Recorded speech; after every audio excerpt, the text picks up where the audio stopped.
Restrições nos esboços 2D. Restrições ou constraints nos esboços 2D são essenciais para se garantir as dimensões do modelo. Não deveria ser negligenciado, mas muitas vezes é.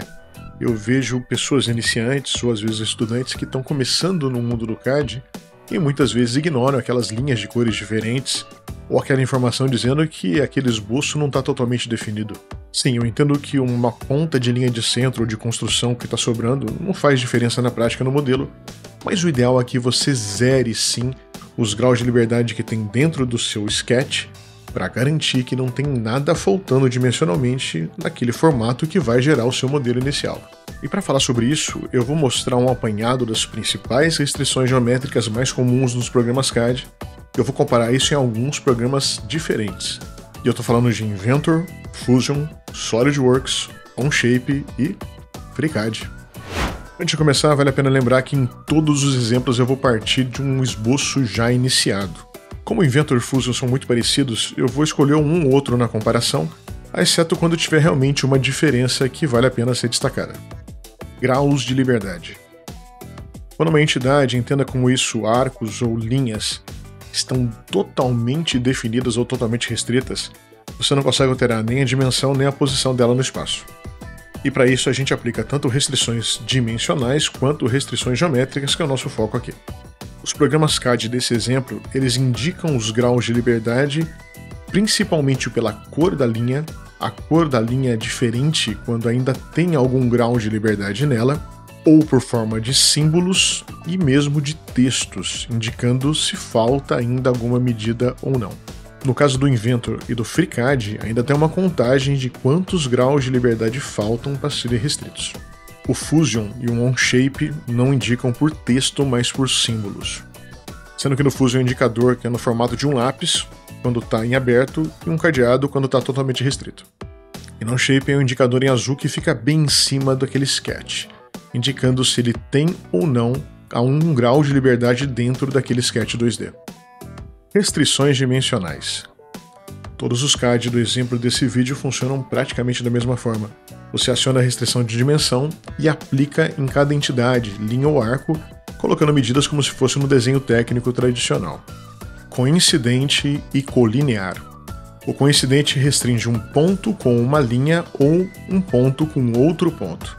Lembrando que coincidir um ponto com uma linha não se restringe apenas naquele trecho do segmento que aparece na tela, e sim na reta completa, que é infinita. Já o colinear faz com que duas linhas fiquem na mesma reta, independente da posição que tenha, da distância que tenham entre si. No caso específico do Onshape, o colinear funciona com o mesmo acesso do coincidente. Já no caso do FreeCAD, tanto o colinear como o tangente são acessados pelo mesmo comando, horizontal e vertical. A maioria das restrições geométricas elas são explicadas pelo próprio nome, e esse é o caso. Tanto horizontal como vertical deixam entidades na posição horizontal ou vertical. Isso não funciona só com linhas, em todos os casos também funciona com pontos, alinhando pontos na vertical ou na horizontal. Ponto de destaque para o Fusion e para o FreeCAD, porque ambos têm um comando único que serve tanto para horizontal como para vertical. Na realidade, o que vai diferenciar é, ele vai alinhar na posição que você deixar mais próxima. Isso é interessante para evitar aquela confusão quando você deixa o sketch paralelo com a tela, só que você deixa ele virado em 90 graus, então você não sabe se vai aplicar horizontal ou vertical. Programas como o Inventor têm um indicador como uma trilha, mostrando o que ele entende como horizontal e vertical na posição que ela está sendo mostrada na tela, mas no caso do FreeCAD ou do Fusion, um único botão que alinha na posição mais próxima me parece bem acertado. Paralelo e perpendicular. É um outro caso que o nome vai direto ao assunto. Paralelo deixa duas linhas paralelas entre si, ou perpendicular a 90 graus entre si. Vale lembrar que 90 graus não significa que está horizontal ou vertical. Duas linhas podem estar perpendiculares entre si e não estarem em nenhuma das duas posições. Tangente e concêntrico. Tangente faz com que uma linha e um arco ou dois arcos se cruzem em somente um ponto. Já o concêntrico faz com que dois arcos compartilhem o mesmo centro. E um programa CAD específico não tenha função concêntrica, isso pode ser substituído muito facilmente pelo coincidente dos centros dos arcos, já que em todos os casos eles são selecionáveis. igual e simetria. Igual ou igualdade faz com que duas entidades tenham o mesmo tamanho. Linhas com linhas, arcos com arcos.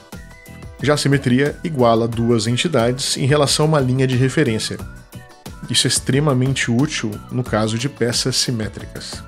Vale um ponto de destaque na simetria do FreeCAD, que não funciona com linhas, e sim com pontos. Pixel e ponto médio. Pixel vai deixar sem nenhum grau de liberdade uma linha ou um ponto na posição que ela tiver dentro do sketch.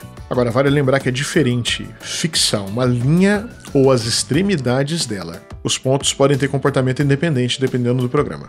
Já o ponto médio faz com que um ponto e uma linha fiquem centralizados. No caso do Inventor, não tem uma função específica de ponto médio, mas o ponto central das entidades, como linhas e arcos, são facilmente selecionáveis, então você pode usar um coincidente, que ele vai ter o exato mesmo efeito. Outro que não tem um ponto médio é o FreeCAD, mas é facilmente substituído por coincidente e mais simetria dos dois pontos de uma linha em relação a outra linha. E essas são as restrições geométricas 2D mais comuns nos programas CAD, pelo menos desse grupo de exemplos que eu trouxe agora. Lembrando que tem algumas que eu nem cheguei a citar explicitamente, como o polígono do Fusion, ou o normal e Pierce do Onshape, que são para casos específicos e que você, na realidade, consegue contornar com outros tipos de restrições que existem em comum nos outros programas. E aí deu para ter uma noção das restrições geométricas no esboço 2D? O fato de eu ter mostrado programas diferentes ajudou ou complicou um pouco mais? Comenta aqui pra gente saber. Se esse vídeo fez sentido pra você, dá uma olhada nos anteriores e fica ligado que daqui a pouco vem mais informação sobre CAD. Até a próxima!